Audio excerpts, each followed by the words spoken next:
Gimana hasil iklan TikTok Ads untuk affiliate yang dimana saya coba compare luasnya itu dari Kalodata. Apakah ada penjualan ataupun tidak? Sebetulnya ini sudah saya bahas di live saya. Cuman pembahasan di live tersebut itu belum selesai iklannya. Jadi yang kedetek cuman 3 barang yang terjual. Nah kali ini finalnya kita akan lihat berapa produk barang terjual dengan mengambil ROAS yang ada di Kalodata. Buat teman-teman yang pengen tahu seperti apa penjualannya, langsung aja kita mulai bahas ke videonya.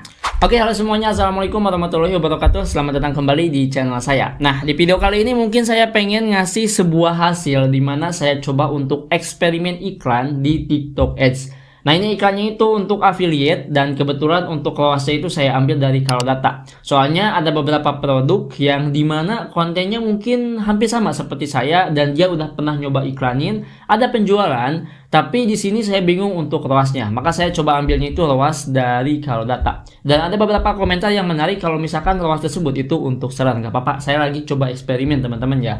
Nah di sini saya pengen coba untuk nunjukin hasilnya. Nah kali ini saya akan coba untuk perlihatkan closingan yang ada di TikTok Ads sama closingan yang ada di aplikasi TikToknya. Kira-kira emang cuman tas doang gitu yang closing atau ada beberapa barang yang ikut closing juga. Kita langsung aja bahas. Yang pertama, saya akan coba untuk perlihatkan dulu dari data grafiknya. Jadi data grafiknya itu seperti ini. Kalau di live itu penjualannya 3 teman-teman ya konversinya. Di sini kalau misalkan iklannya udah habis dapat 6 konversi. Jadi kurang lebihnya ada 6 penjualan. Dan di sini dapat 686 klik. Di sini juga dapat impresinya itu 20 ribuan dengan budget iklan 200 ribu. Nah, ini impresinya itu menurut saya kecil ya. Kenapa bisa kecil? Karena saya target minatnya itu sedikit. Jadi udah otomatis impresinya itu kecil juga. Dan ini untuk grafiknya ya. Untuk grafiknya di sini dimulai iklannya pas tanggal 24 dan berakhir itu pas tanggal 27. Nah, di sini kita akan coba untuk lihat kira-kira yang bisa mendapatkan konversi ini itu usianya berapa dan demografinya itu seperti apa. Nah, caranya di sini kita langsung aja masuk ke bagian kampanye, teman-teman ya. Di bagian kampanye ini kita akan langsung masuk ke bagian iklan. Nah, kita masuk ke bagian iklan di bagian sini. Nah, ini ya yang yang iklan tas ini kita lihat di bagian lihat data. Oke. Nah, di sini kita bisa langsung lihat 6 produk terjual itu usia berapa aja. Nah, tujuannya untuk apa? Tujuannya kalau misalkan saya pengen ngiklan lagi di TikTok Ads untuk produk yang sama, itu saya nggak bingung lagi untuk menentukan usia ataupun minat ya. Nah, di sini kita akan coba lihat teman-teman ya, oke? Nah, di sini untuk datanya seperti ini ya, dari data data hariannya, dapat CTR-nya 3%, menurut saya udah lumayan ya. CTR 3% itu kalau misalkan di angka 0, sekian itu jelek banget dan nggak perlu saya iklankan lagi. Tapi ini kayaknya besar kemungkinan masih ada sih, apalagi kalau misalkan nanti ada hari libur terus tiba-tiba masuk sekolah. Nah, ini waktu yang tepat untuk ngiklan. Oke, selanjutnya kita lihat di bagian audiens. Di bagian audiens teman-teman ya, kebanyakan di sini yang yang bukan ikut serta ya, lebih tepatnya itu banyak yang beli ataupun ada yang beli itu di angka 18 tahunan ya. Nih, ini kurang lebihnya itu 69%. 18 sampai 24 tahunan. Kalau yang 25 tahunan ini cuma 30% ya. Dan di sini kalau misalkan kita lihat gender ya, di sini kebanyakannya itu pria. Jadi yang nonton video saya, yang ngeklik produk saya, yang beli produk saya itu lebih aktifnya itu di pria, teman-teman ya. Kayak gitu ya. Jadi di sini udah ketahuan. Nanti kalau misalkan saya pengen iklan lagi di TikTok Ads untuk produk ini, saya akan tetapkan gendernya itu untuk pria. Jadi nggak harus dimasukkan untuk wanita kayak gitu. Oke? Itu cara saya ya. Jangan diikuti juga kalau misalkan itu jelek, teman-teman. Oke? Nah, kita akan lihat di bagian minat dan perilaku, kira-kira minat apa yang paling banyak dicari. Di sini pakaian aksesoris, teman-teman, seperti ini. Untuk datanya bisa kalian lihat sendiri. Nah, di bagian sini kita bisa mengetahui usia berapa yang benar-benar bisa mendapatkan closingan gitu kan. Jadi di sini itu dua-duanya sebetulnya mendapatkan closingan ya. Kalau misalkan kita lihat dari data yang ada di sini, analisis detailnya. Cuma di sini kalau misalkan kita perhatikan teman-teman ya, klik kebanyakannya itu di angka 500 itu di usia 18 sampai 24 tahun. Ini yang banyak kliknya ya. Tapi yang check out-nya itu 3. Sedangkan yang usia 25 sampai 34, kliknya itu cuma 181 orang, tapi bisa terjadi yang namanya itu closingan ataupun penjualan. Dan di sini CPC-nya yang paling mahal itu untuk usia 25 sampai 34. Sedangkan untuk biaya per hasil itu yang paling mahal di angka 18 sampai 24 tahunan. Nah, di sini yang saya bingung kalau misalkan kayak gini.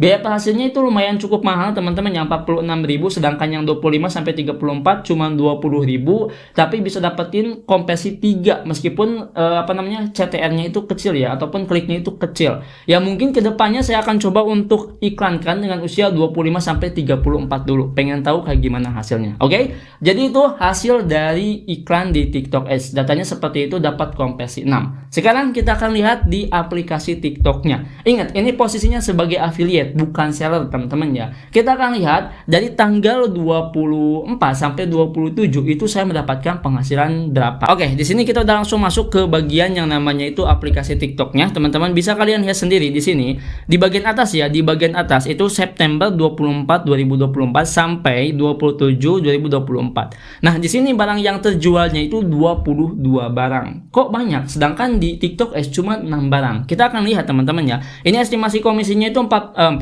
lagi 400.000 yang saya dapatkan. Berarti kalau misalkan kita lihat dari iklan TikTok Ads itu saya balik modal teman-teman ya. Nah, di sini ternyata yang terjualnya bukan cuma tas ransel doang ya, tapi ada beberapa produk yang ikut terjual juga. Contohnya di sini kayak semacam handbag ya teman-teman, handbag itu 9 barang terjual, dan di sini juga ada parfum 4 terjual. Ini parfum gokil, untuk komisinya sebetulnya hampir 34 ribuan ya untuk komisinya, sedangkan tas itu di angka berapa ya, 10%-nya itu kurang lebih di angka 10.000 sampai 15.000 lah, segitu teman-teman ya. Dan untuk have fun ataupun yang tas handbag ini itu bisa mencapai 20 ribuan untuk satu barang terjual, itu untuk komisinya. Dan kalau misalkan kita lihat dari kontennya itu konten-konten yang ini. Dan jujur untuk konten ransel itu emang saya iklankan. Tapi kedua konten yang atas sama yang bawah teman-teman itu saya nggak iklankan sama sekali. Artinya ini ikut kedorong juga ya trafficnya. Sehingga di sini saya mendapatkan 440 komisi. Artinya kalau misalkan kita hitung teman-teman ya, biaya iklan keluar untuk TikTok Ads itu 200.000. Dan di sini kalau misalkan kita lihat dari data TikTok Ads-nya jelas saya boncos ya. Saya nggak dapat penghasilan. Maksudnya itu nggak ada untung lah, karena komisinya kan cuma 10% teman-teman ya, di angka 10 ribuan.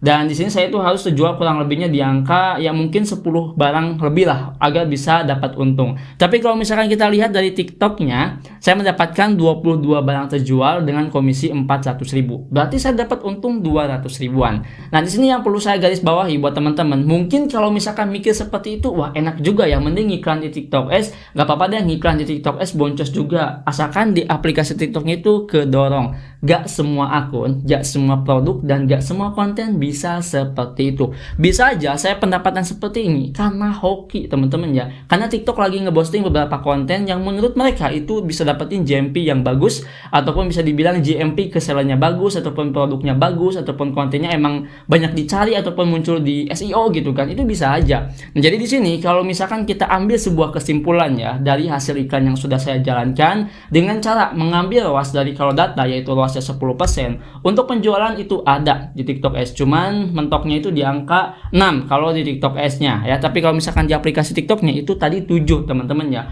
Ditambah lagi ada beberapa barang yang terjual. Nah, di sini saya dapat untung sebetulnya kurang lebihnya 200.000 kalau misalkan ngelihat dari sisi penjualan yang ada di aplikasi TikToknya. Kayak gitu teman-teman ya. Dan mungkin di sini kalau misalkan teman-teman mau iklan di TikTok Ads, jangan sampai ngikuti cara saya, yaitu langsung mencoba ROAS 10% tanpa harus teman-teman itu mikir lagi ya. Disarankan coba dulu ROAS yang paling kecil di angka 2%. Karena di sini saya lagi coba untuk eksperimen membuktikan apakah dengan ROAS yang kita ikuti di kalau data itu bisa mendapatkan penjualan ataupun tidak. Hasilnya bisa tadi teman-teman lihat. Dan itu saja mungkin di video kali ini. Semoga video ini bisa berguna dan bisa bermanfaat. Sampai jumpa di video selanjutnya. Dengan saya Adang. Wassalamualaikum warahmatullahi wabarakatuh.